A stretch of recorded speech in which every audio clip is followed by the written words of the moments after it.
ମୋର ପ୍ରିୟ ସାଥୀମାନେ, ନମସ୍କାର ବନ୍ଧୁମାନେ। ଆମର ଏହି ବିଶେଷ ଜ୍ୟୋତିଷୀୟ ପରିବାରକୁ ଆପଣମାନଙ୍କୁ ସ୍ୱାଗତ।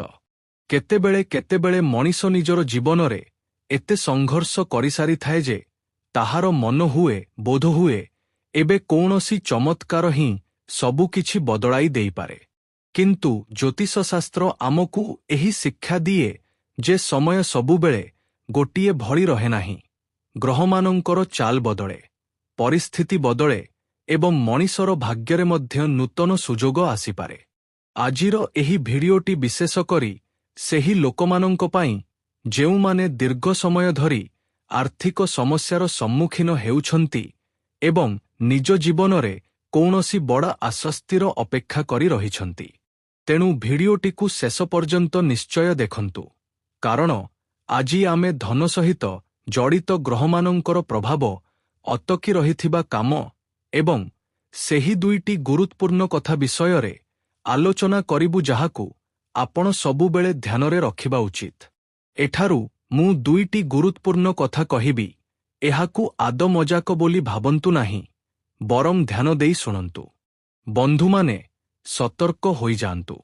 ଆଗାମୀ ଘଣ୍ଟା ମଧ୍ୟରେ ଟଙ୍କାରେ ବାଲ୍ଟି ଭର୍ତ୍ତି ହେବା ଭଳି ସୁଯୋଗ ଆସିବାକୁ ଯାଉଛି। ମୁଁ ଆପଣଙ୍କ ଗୁରୁ ଆଚାର୍ଯ୍ୟ ଶୈଳେନ୍ଦ୍ର ପାଣ୍ଡେ। ମୁଁ ମିଛ କହିବି ନାହିଁ, ଯାହା ବି କହିବି ସତ କହିବି। ବନ୍ଧୁମାନେ, ଏକ ବଡ଼ ଖୁସି ଖବର ଆପଣଙ୍କ ଅପେକ୍ଷାରେ ଅଛି। ସମୟ ମଧ୍ୟ ବତ କମ ଅଛି। ତେଣୁ ସତର୍କତାର ସହିତ ଭିଡ଼ିଓଟିକୁ ଶେଷ ପର୍ଯ୍ୟନ୍ତ ଦେଖନ୍ତୁ ଏବଂ ଏହି ମାତ୍ର ଦୁଇଟି କଥା ସବୁବେଳେ ଧ୍ୟାନରେ ରଖନ୍ତୁ। ଯଦି ଆପଣଙ୍କ ଜୀବନ ସମ୍ପୂର୍ଣ୍ଣ ରୂପେ ନ ବଦଳିଲା, ତେବେ ମୋତେ କହିବେ। ହଁ, ଆପଣଙ୍କ ଜୀବନରେ ଚମତ୍କାରୀ ପରିବର୍ତ୍ତନ ଆସିବ। ଆଗାମୀ ଘଣ୍ଟା ମଧ୍ୟରେ ଆପଣ କୋଟି କୋଟି ଟଙ୍କା ପାଇପାରିବେ। କିନ୍ତୁ ସେଥିପାଇଁ ଆପଣଙ୍କୁ କିଛି ବିଶେଷ କଥା ଧ୍ୟାନରେ ରଖିବାକୁ ପଡ଼ିବ, ଯାହା ଆଗକୁ ମୁଁ କହିବାକୁ ଯାଉଛି।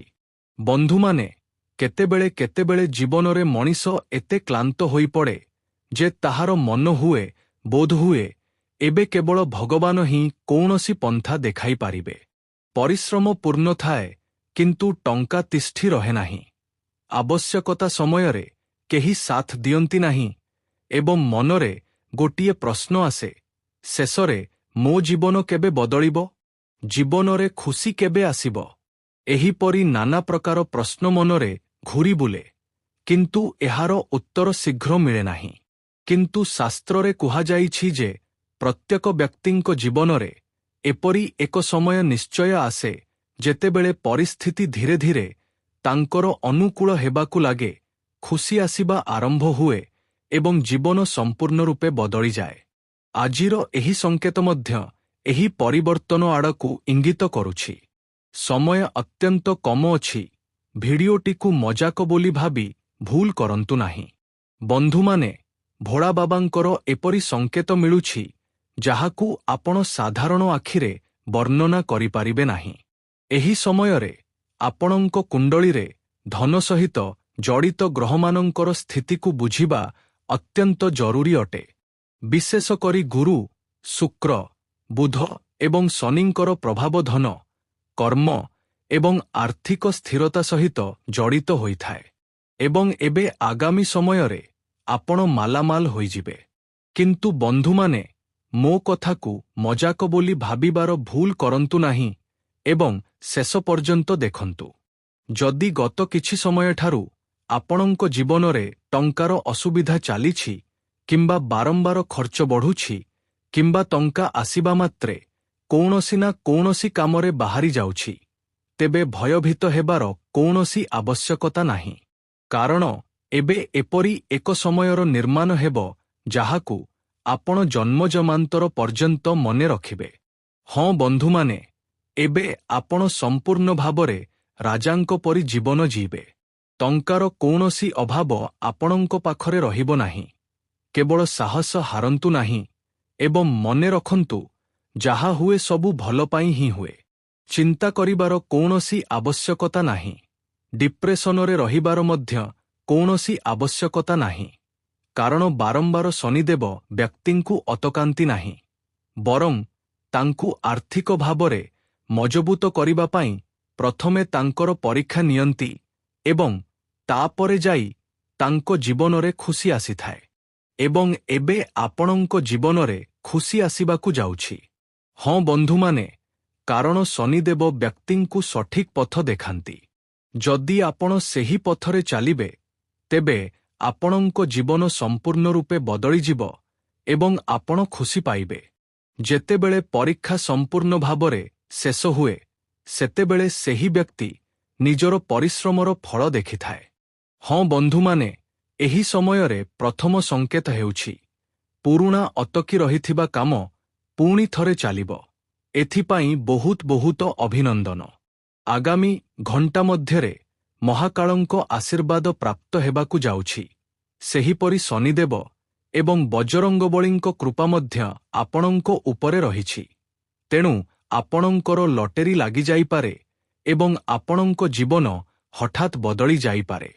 ଜୀବନରେ ନାନା ପ୍ରକାର ମୋଡ଼ ଆସେ, କିନ୍ତୁ କିଛି ଏପରି ଲୋକ ଥାଆନ୍ତି ଯେଉଁମାନେ ଏପରି ମୋଡ଼ରୁ ନିଜ ଜୀବନକୁ ବେହେତର ବନାଇ ପାରନ୍ତି। ନଚେତ୍ ବହୁତ ଏପରି ଲୋକ ଦେଖିବାକୁ ମିଳିପାରିବେ ଯେଉଁମାନେ କେବଳ ଅସୁବିଧା ଭିତରେ ଜୀବନ ଜିଇଥାନ୍ତି। ବନ୍ଧୁମାନେ, ଯେଉଁ କାମଟିକୁ ଆପଣ ପ୍ରାୟ ଛାଡ଼ି ଦେଇଥିଲେ, ସେହି କାମରୁ ହଠାତ୍ କୌଣସି ଖବର ଆସିପାରେ, କୌଣସି ପୁରୁଣା ପେମେଣ୍ଟ ମିଳିପାରେ, କୌଣସି ଅଟକି ରହିଥିବା କାମ ଆଗକୁ ବଢ଼ିପାରେ କିମ୍ବା କାମ କ୍ଷେତ୍ରରେ ଏପରି ସୁଯୋଗ ମିଳିପାରେ ଯାହାର ଆପଣ ଆଶା ମଧ୍ୟ କରିନଥିଲେ। ବନ୍ଧୁମାନେ, ମୁଁ ମାନୁଛି ଯେ ଆପଣଙ୍କୁ ପରିଶ୍ରମ କରିବାକୁ ପଡ଼େ, କିନ୍ତୁ ଭଗବାନ ତଥାପି ପରୀକ୍ଷା ବହୁତ ନିଅନ୍ତି ଏବଂ ତାପରେ ଯାଇ ଆପଣଙ୍କୁ ସଫଳତା ଦିଅନ୍ତି, ଯାହାପରେ ଆପଣ ନିଜ ଜୀବନକୁ ରାଜାଙ୍କ ପରି ଜିଇଥାନ୍ତି।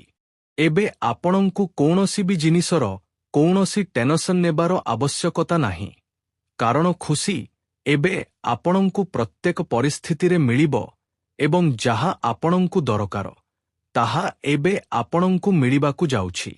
ତେଣୁ ଭିଡିଓଟିକୁ ଲାଇକ୍ କରନ୍ତୁ, ଚ୍ୟାନେଲ ସବସ୍କ୍ରାଇବ୍ କରନ୍ତୁ ଏବଂ କମେଣ୍ଟ ବକ୍ସରେ ହର ହର ମହାଦେବ ଲିଖିତ କରନ୍ତୁ।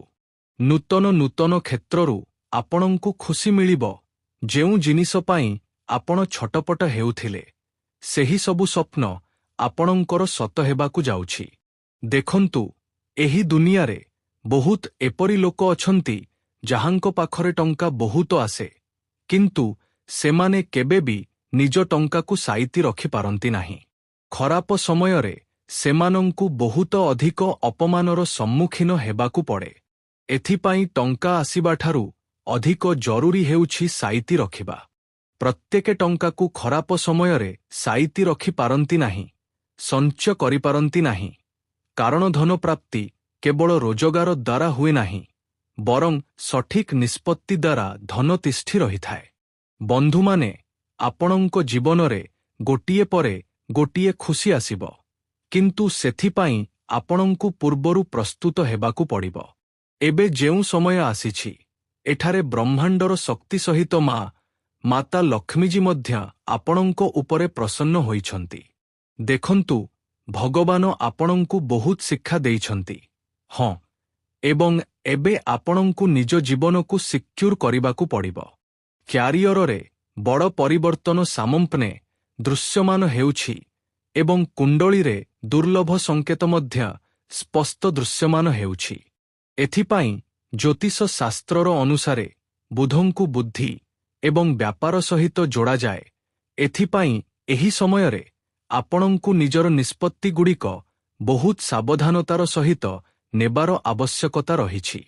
ଦେଖନ୍ତୁ, କାହାର କହିବା ଦ୍ୱାରା ଟଙ୍କା ଲଗାଇବା, ବିନା ଜ୍ଞାନରେ ଧାର ଦେବା କିମ୍ବା ଶୀଘ୍ର ଧନୀ ହେବାର ଲୋଭରେ ଜୋଖିମ ନେବା ଆପଣଙ୍କ ପାଇଁ ବହୁତ ବଡ଼ କ୍ଷତିକାରକ ହୋଇପାରେ। ବ୍ରହ୍ମାଣ୍ଡର ସଂକେତ ଆପଣଙ୍କୁ ମାଲାମାଲ କରିବା ପାଇଁ ଅଣ୍ଟା ଭିଡ଼ିଛି, କିନ୍ତୁ ଆପଣଙ୍କୁ ମଧ୍ୟ ଟିକିଏ ପ୍ରସ୍ତୁତ ହେବାକୁ ପଡ଼ିବ, କାରଣ ଆଗାମୀ ଘଣ୍ଟା ମଧ୍ୟରେ ଆପଣଙ୍କୁ ବହୁତ ବଡ଼ ଖୁସି ଖବର ମିଳିବ। ହଁ ବନ୍ଧୁମାନେ, ଆପଣ ସମ୍ପୂର୍ଣ୍ଣ ସଠିକ୍ ଶୁଣୁଛନ୍ତି। ଏବେ ଏଠାରୁ ଆମେ କଥା ହେବୁ ସବୁଠାରୁ ଖାସ୍ ସଂକେତ ବିଷୟରେ, ଯାହାକୁ ଆପଣଙ୍କୁ ଏକଦମ ଧ୍ୟାନରେ ମନେ ରଖିବାକୁ ହେବ। ବନ୍ଧୁମାନେ, ଯଦି ଆପଣଙ୍କୁ ଗତ କିଛି ଦିନରୁ ବାରମ୍ବାର ଧନ, ସୁନା, ମନ୍ଦିର ଭଗବାନ କିମ୍ବା ଜଳ ସହିତ ଜଡ଼ିତ ସ୍ୱପ୍ନ ଦେଖାଯାଉଛି, ତେବେ ଏହାକୁ ହାଲୁକା ଭାବରେ ନେବେ ନାହିଁ। ଏହା ଏକ ଆଧ୍ୟାତ୍ମିକ ସଙ୍କେତ ଆଡ଼କୁ ଇଙ୍ଗିତ କରୁଛି। ଏଥିପାଇଁ ଗାମ୍ଭୀର୍ଯ୍ୟର ସହିତ ଭିଡିଓଟିକୁ ଶେଷ ପର୍ଯ୍ୟନ୍ତ ଦେଖନ୍ତୁ। ଏଭଳି ସ୍ୱପ୍ନ ଅନେକ ସମୟରେ ଆମର ମନର ଆର୍ଥିକ ଚିନ୍ତା ଏବଂ ଆମର ଆଶାଗୁଡ଼ିକୁ ମଧ୍ୟ ଦର୍ଶାଇଥାଏ, ଯାହା ପରିବର୍ତ୍ତନ ଆଗାମୀ ଘଣ୍ଟା ମଧ୍ୟରେ ଆପଣଙ୍କ ଜୀବନରେ ଦେଖିବାକୁ ମିଳିପାରେ। ଏପରି ପରିବର୍ତ୍ତନ କାହାର ଜୀବନରେ ଦେଖିବାକୁ ମିଳେ ନାହିଁ। ବନ୍ଧୁମାନେ, ଅନେକ ସମୟରେ ଆମେ ନାନା ପ୍ରକାର ଭୁଲ କରିଥାଉ, କିନ୍ତୁ କିଛି ହିଁ ଏପରି ଲୋକ ଥାଆନ୍ତି ଯେଉଁମାନେ ଏପରି ଭୁଲରୁ ଶିକ୍ଷା ନେଇ ନିଜ ଜୀବନରେ ଆଗକୁ ବଢ଼ନ୍ତି। ବାକି ବହୁତ ଲୋକ ଆପଣଙ୍କୁ ଦେଖିବାକୁ ମିଳିଯିବେ ଯେଉଁମାନେ ଭୁଲ କରିବା ପରେ ମଧ୍ୟ ସଠିକ୍ ଶିକ୍ଷା ନେଇପାରନ୍ତି ନାହିଁ। ହଁ ବନ୍ଧୁମାନେ, ଦେଖନ୍ତୁ, ଆଜି ମୁଁ ଆପଣଙ୍କୁ କେବଳ ଟଙ୍କା କଥା କହିବି ନାହିଁ, ବରଂ ସଠିକ୍ ପରାମର୍ଶ ମଧ୍ୟ ଦେବି। ହଁ, ଆପଣ ସମ୍ପୂର୍ଣ୍ଣ ସଠିକ୍ ଶୁଣୁଛନ୍ତି। ମୁଁ ଆପଣଙ୍କୁ କହିବି ଯେ ଯେତେବେଳେ ଆପଣଙ୍କ ପାଖରେ ଟଙ୍କା ଆସିବ, ସେତେବେଳେ ତାହାକୁ ସାଇତି ରଖିବାର ଅଭ୍ୟାସ ଆପଣଙ୍କୁ କିପରି କରିବାକୁ ହେବ। ଜୀବନରେ ଅନେକ ଲୋକ ଟଙ୍କା ବହୁତ ରୋଜଗାର କରନ୍ତି କିନ୍ତୁ ବଞ୍ଚାଇ ପାରନ୍ତି ନାହିଁ। ଆପଣଙ୍କ ପାଇଁ ପାଳ ନିୟମ ହେବା ଉଚିତ ଟଙ୍କାକୁ ବଞ୍ଚାଇବା। ହଁ, ରୋଜଗାରର ଗୋଟିଏ ଅଂଶ ସଞ୍ଚୟ, ଗୋଟିଏ ଅଂଶ ଜରୁରୀ ଖର୍ଚ୍ଚ ଏବଂ ଗୋଟିଏ ଅଂଶ ଭବିଷ୍ୟତ ପାଇଁ ହେବା ଉଚିତ। ଏହିଭଳି ଲୋକମାନେ ଖରାପ ସମୟରେ ଡରନ୍ତି ନାହିଁ ଏବଂ ଜୀବନକୁ ସିକ୍ୟୁର କରନ୍ତି। କାମ ଯେତେ ଛୋଟ ହେଉନା କାହିଁକି, କିନ୍ତୁ ଆପଣଙ୍କୁ କିଛି ନା କିଛି ବଞ୍ଚାଇକି ହିଁ ଚାଲିବା ଉଚିତ। ମନେ ରଖନ୍ତୁ, ଆଜି ବଞ୍ଚାଇଥିବା ଛୋଟ ଟଙ୍କା ହିଁ ଆଜିକାଲି ବଡ଼ ସଙ୍କଟରେ ଆପଣଙ୍କର ସବୁଠାରୁ ବଡ଼ ସାହାରା ହୋଇପାରେ। ଦେଖନ୍ତୁ, ପ୍ରତ୍ୟେକ ମଣିଷ ଏହି କଥା ବୁଝିପାରେ, କିନ୍ତୁ କିଛି ଲୋକ ଡେରି କରିଦିଅନ୍ତି ଏବଂ କିଛି ଲୋକ ପୂର୍ବରୁ ବୁଝିଯାଆନ୍ତି। କିନ୍ତୁ ଯଦି ଆପଣଙ୍କୁ ଏହି ସମୟ ବୁଝାପଡ଼ୁଛି, ତେବେ ଦେଖନ୍ତୁ ଅଧିକ ଡେରି ହୋଇନାହିଁ। ଏବେ ତ ଆପଣଙ୍କ ଜୀବନର ଆରମ୍ଭ, ପ୍ରଥମ ପାଦ, ପ୍ରଥମ ଚରଣ। ଏଠାରୁ ଯଦି ଆପଣ ଟିକିଏ ନିଜ ମସ୍ତିଷ୍କକୁ ଖୋଲା ରଖିବେ, ତେବେ ସମସ୍ତ ଦେବଦେବୀଙ୍କ ଆଶୀର୍ବାଦ ପ୍ରାପ୍ତ କରିବା ପାଇଁ ଯାହା ବି ଅଧିକ ଡେରି ଚାଲିଛି, ତାହା ଦୂର ହେବ ଏବଂ ଆପଣଙ୍କର ସମସ୍ତ କାର୍ଯ୍ୟ ବନିଯିବ। ନାହିଁ, ନଚେତ୍ ଅନ୍ୟ କେହି ଏହାର ଫାଇଦା ଉଠାଇ ପାରନ୍ତି। ଚାକିରିରେ ଆପଣଙ୍କର ପ୍ରତିଷ୍ଠା ଏବଂ ସମ୍ମାନ ବଜାୟ ରହିବ ଏବଂ ବନ୍ଧୁମାନେ ଘରେ ସୁଖଶାନ୍ତି ରହିବ। ପ୍ରେମ ସମ୍ପର୍କକୁ ବିବାହ ପର୍ଯ୍ୟନ୍ତ ନେଇଯିବାର କଥା ଆଗକୁ ବଢ଼ିପାରେ। ତଥା ତେଲଭାଜା ଏବଂ ଭାରି ଭୋଜନ କମ୍ କରନ୍ତୁ। ଯଦି କୌଣସି ଆୟୁର୍ବେଦିକ ଜିନିଷକୁ ଉପଚାର ଭାବରେ ନେବାକୁ ଚାହୁଁଛନ୍ତି, ତେବେ ଯୋଗ୍ୟ ବିଶେଷଜ୍ଞଙ୍କ ପରାମର୍ଶ ନେବା ଭଲ ହେବ। ଏବଂ ହଁ, ଆଜି ସନ୍ତୁଷ୍ଟି ଏବଂ ଖୁସିପୂର୍ଣ୍ଣ ଦିନ ରହିପାରେ। ଘର ପାଇଁ କୌଣସି ପସନ୍ଦର ଜିନିଷ ମିଳିବା ଦ୍ୱାରା ଖୁସି ମିଳିବ। ପିଲାମାନଙ୍କର ଉପଲବ୍ଧି ଉପରେ ଗର୍ବ ଅନୁଭବ ହେବ। ଘରର ବଡ଼ ଲୋକମାନଙ୍କର ସହଯୋଗ ଏବଂ ଆଶୀର୍ବାଦ ମନୋବଳ ବଢ଼ାଇବ। ପୁରୁଣା ମନୋମାଳିନ୍ୟ ଦୂର ହେବା ଦ୍ୱାରା ସମ୍ପର୍କରେ ପୁଣି ଥରେ ମିଠାପଣ ଆସିବ। ଦୀର୍ଘ ସମୟରୁ ଅସମ୍ପୂର୍ଣ୍ଣ ଥିବା କୌଣସି ଇଚ୍ଛା ପୂର୍ଣ୍ଣ ହେବାର ସମ୍ଭାବନା ମଧ୍ୟ ବନିପାରେ। ଭଲ ସମୟର ଆନନ୍ଦ ନିଅନ୍ତୁ, କିନ୍ତୁ ବ୍ୟବହାର ସନ୍ତୁଳିତ ରଖନ୍ତୁ। ଏବଂ ବନ୍ଧୁମାନେ, ଅଫିସରେ ଆପଣଙ୍କର ବିଚାରଗୁଡ଼ିକର ପ୍ରଶଂସା ହେବ।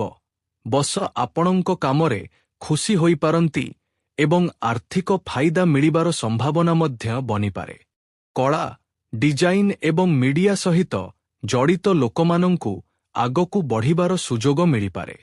ସହକର୍ମୀମାନଙ୍କ ସହିତ ମିଶି କାମ କରିବା ଦ୍ୱାରା ନୂତନ ଦିଶା ମିଳିବ। ନିଜର ପ୍ରତିଭା ପ୍ରଦର୍ଶନ କରିବାର ଭଲ ସୁଯୋଗ ମିଳିବ। ସଫଳତା ସହିତ ବ୍ୟବହାରରେ ନମ୍ରତା ବଜାୟ ରଖିବା ଆଗକୁ ମଧ୍ୟ ଆପଣଙ୍କ ପାଇଁ ଲାଭଦାୟକ ହେବ।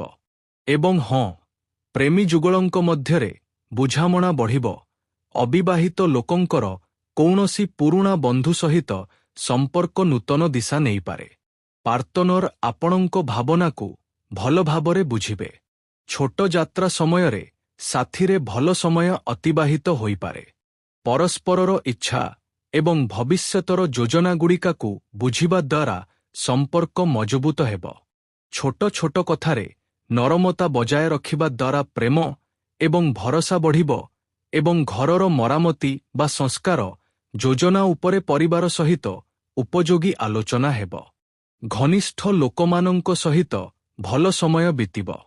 କୌଣସି ଖାସ୍ ପ୍ରସଙ୍ଗରେ ହୋଇଥିବା ଆଲୋଚନା ଆପଣଙ୍କ ପାଇଁ ଲାଭଦାୟକ ରହିପାରେ। ଏବଂ ହଁ, ଆବଶ୍ୟକତାଠାରୁ ଅଧିକ ଭାବୁକ ବା ଉଦାର ହେବାରୁ ବଞ୍ଚନ୍ତୁ, ନଚେତ୍ କେହି ଏହାର ଫାଇଦା ଉଠାଇପାରନ୍ତି। ଘନିଷ୍ଠ ସମ୍ପର୍କୀୟଙ୍କ ସହିତ ଓଡ଼ା କଥା ହୋଇପାରେ। ଉଧାରର ନଦେନରୁ ଦୂରେଇ ରୁହନ୍ତୁ। ବ୍ୟବସାୟରୁ ଜଡ଼ିତ ଜରୁରୀ ନିଷ୍ପତ୍ତିଗୁଡ଼ିକ ନିଜେ ଚିନ୍ତା କରି ନିଅନ୍ତୁ। ଅନ୍ୟମାନଙ୍କ ଉପରେ ସମ୍ପୂର୍ଣ୍ଣ ନିର୍ଭରଶୀଳ ହୁଅନ୍ତୁ ନାହିଁ। କୌଣସି ସହଯୋଗୀଙ୍କର ବ୍ୟବହାର ଚିନ୍ତାରେ ପକାଇପାରେ, କିନ୍ତୁ ସମାଧାନ ବାହାର କରିନେବେ। ଚାକିରିରେ କୌଣସି ଅଜଣା ବ୍ୟକ୍ତିଙ୍କ ଉପରେ ଶୀଘ୍ର ଭରସା କରିବା କ୍ଷତିକାରକ ହୋଇପାରେ। ଏବଂ ହଁ, ଜୀବନସାଥୀ ଏବଂ ପରିବାରର ପୂର୍ଣ୍ଣ ସହଯୋଗ ମିଳିବ। ନିଜର ଭାବନା ଜାହିର କରିବା ପାଇଁ ସମୟ ଭଲ ଅଛି ଏବଂ ପେଟ ଯନ୍ତ୍ରଣା ବା ଏସିଡିଟି ଅସ୍ୱସ୍ତିରେ ପକାଇପାରେ। ବହୁତ ମସଲାଦାର ଏବଂ ଏସିଡିଟି ବଢ଼ାଉଥିବା ଭୋଜନ କମ୍ କରନ୍ତୁ। ଅସୁବିଧା ଅଧିକ ହେଲେ ଡକ୍ଟରଙ୍କ ପରାମର୍ଶ ନିଅନ୍ତୁ। ଏବଂ ହଁ, ଆଜି ପ୍ରତିସ୍ପର୍ଦ୍ଧା ଏବଂ ଅଲଗା ଅଲଗା ବିଚାର କାରଣରୁ ଟିକିଏ ତଣାଉତରା ରହିପାରେ। ପରିବାରରେ ଛୋଟ ଛୋଟ କଥାରେ ମତଭେଦ ହୋଇପାରେ, କିନ୍ତୁ ବୁଝାମଣା ଦ୍ୱାରା ପରିସ୍ଥିତି ସମ୍ଭାଳି ହୋଇଯିବ। ଘରେ କୌଣସି କାର୍ଯ୍ୟକ୍ରମ ଥିଲେ ସମସ୍ତଙ୍କୁ ସାଙ୍ଗରେ ନେଇ ଚାଲିବା ଚ୍ୟାଲେଞ୍ଜ ହୋଇପାରେ। କୌଣସି ସମ୍ପର୍କୀୟଙ୍କର ବ୍ୟବହାର ଆପଣଙ୍କୁ ଅସହଜ କରିପାରେ। ଶୀଘ୍ର ପ୍ରତିକ୍ରିୟା ଦେବା ପରିବର୍ତ୍ତେ ସାମନା ବ୍ୟକ୍ତିଙ୍କ କଥା ମଧ୍ୟ ଶୁଣନ୍ତୁ। ଭାବନା ଶାନ୍ତ ରଖି ନିଜର ଜରୁରୀ କାମଗୁଡ଼ିକ ଉପରେ ଧ୍ୟାନ ଦେବା ଅଧିକ ଲାଭଦାୟକ ହେବ। ଏବଂ ଅଫିସରେ ବିଚାରଗୁଡ଼ିକୁ ନେଇ ଟକ୍କର ହୋଇପାରେ। କିଛି ଲୋକ ଆପଣଙ୍କ ନିଷ୍ପତ୍ତି ସହିତ ସହମତ ହେବେ ନାହିଁ ବା ତାହାକୁ ଆହ୍ୱାନ କରିପାରନ୍ତି। ଏପରି ସମୟରେ ଆପଣଙ୍କର ନେତୃତ୍ୱ କ୍ଷମତା ଏବଂ ଶାନ୍ତ ବ୍ୟବହାର କାମରେ ଆସିବ। ମାର୍କେଟିଂ ଏବଂ ମିଡିଆ ସହିତ ଜଡ଼ିତ ଲୋକମାନଙ୍କୁ କୌଣସି ମିଟିଂରେ କଡ଼ା ଆଲୋଚନାର ସମ୍ମୁଖୀନ ହେବାକୁ ପଡ଼ିପାରେ। ନୂତନ ପ୍ରୋଜେକ୍ଟରେ କାହାର କ'ଣ ଦାୟିତ୍ୱ ରହିବ, ଏହାକୁ ନେଇ ଦ୍ୱନ୍ଦ୍ୱ ସୃଷ୍ଟି ହୋଇପାରେ। ନିଜର ଭୂମିକା ଏବଂ କାମକୁ ଆରମ୍ଭରୁ ହିଁ ସ୍ପଷ୍ଟ ରଖିବା ଭଲ ହେବ। ସେହିପରି ବନ୍ଧୁମାନେ ସମ୍ପର୍କରେ ଯୁକ୍ତିତର୍କ ବା ମତଭେଦ ହୋଇପାରେ। ଆପଣଙ୍କ କୌଣସି କଥାରୁ ପାର୍ଟନରଙ୍କୁ ଖରାପ ଲାଗିପାରେ। ଏଥିପାଇଁ ଶବ୍ଦର ଚୟନ ଭାବିଚିନ୍ତି କରନ୍ତୁ। ସ୍ୱାମୀ ସ୍ତ୍ରୀଙ୍କ ମଧ୍ୟରେ ଛୋଟ ଛୋଟ କଥାକୁ ବଢ଼ିବାକୁ ଦିଅନ୍ତୁ ନାହିଁ। ପରସ୍ପରର କଥା ଶୁଣିବା ଦ୍ୱାରା ବିବାଦ ଶୀଘ୍ର ଶାନ୍ତ ହୋଇପାରେ। ସମ୍ପର୍କରେ ଅହଙ୍କାର ଆଣିବା ଦ୍ୱାରା ଦୂରତା ବଢ଼ିବ। ପ୍ରେମ ବଜାୟ ରଖିବା ପାଇଁ ନିଜ କଥା କହିବା ସହିତ ସାମନା ବ୍ୟକ୍ତିଙ୍କ ଭାବନାକୁ ମଧ୍ୟ ବୁଝିବାକୁ ହେବ। ଏବଂ ହଁ, ଶରୀରକୁ ବିଶ୍ରାମର ଆବଶ୍ୟକତା ଅନୁଭବ ହେବ। କାନ୍ଧରେ ଯନ୍ତ୍ରଣା ବା ଟାଣି ହୋଇଯିବା ଭଳି ଅନୁଭବ ହୋଇପାରେ। ଟେନସନର ପ୍ରଭାବ ନିଦ ଉପରେ ପଡ଼ିପାରେ। ହାଲୁକା ଯୋଗ ବା ପ୍ରାଣାୟାମ କରିପାରିବେ। ଭୋଜନ ହାଲୁକା ଏବଂ ତାଜା ରଖନ୍ତୁ। ଯନ୍ତ୍ରଣା ବା ନିଦର ଅସୁବିଧା ଲଗାତାର ଲାଗି ରହିଲେ ଡକ୍ଟରଙ୍କ ପରାମର୍ଶ ନିଅନ୍ତୁ। ବନ୍ଧୁମାନେ, ମୁଁ ଆପଣଙ୍କୁ ଏହି ଭିଡିଓ ମାଧ୍ୟମରେ ସବୁକିଛି ବହୁତ ଭଲ ଭାବରେ ବୁଝାଇଛି ଏବଂ କହିଛି ମଧ୍ୟ। ଯଦି ଆପଣଙ୍କୁ ଆଜିର ଏହି ଭବିଷ୍ୟବାଣୀ ଟିକି ବି ପସନ୍ଦ ଆସିଥାଏ, ତେବେ ଭିଡିଓଟିକୁ ଲାଇକ୍ କରିବେ ଏବଂ କୌଣସି ଖାସ୍ ମଣିଷ ପାଖରେ ଆପଣ ସେୟାର ମଧ୍ୟ କରିପାରିବେ ଅଥବା କମେଣ୍ଟ ବକ୍ସରେ ଆପଣ ନିଜର ମତାମତ ଦେଇପାରିବେ। ଧନ୍ୟବାଦ ବନ୍ଧୁମାନେ।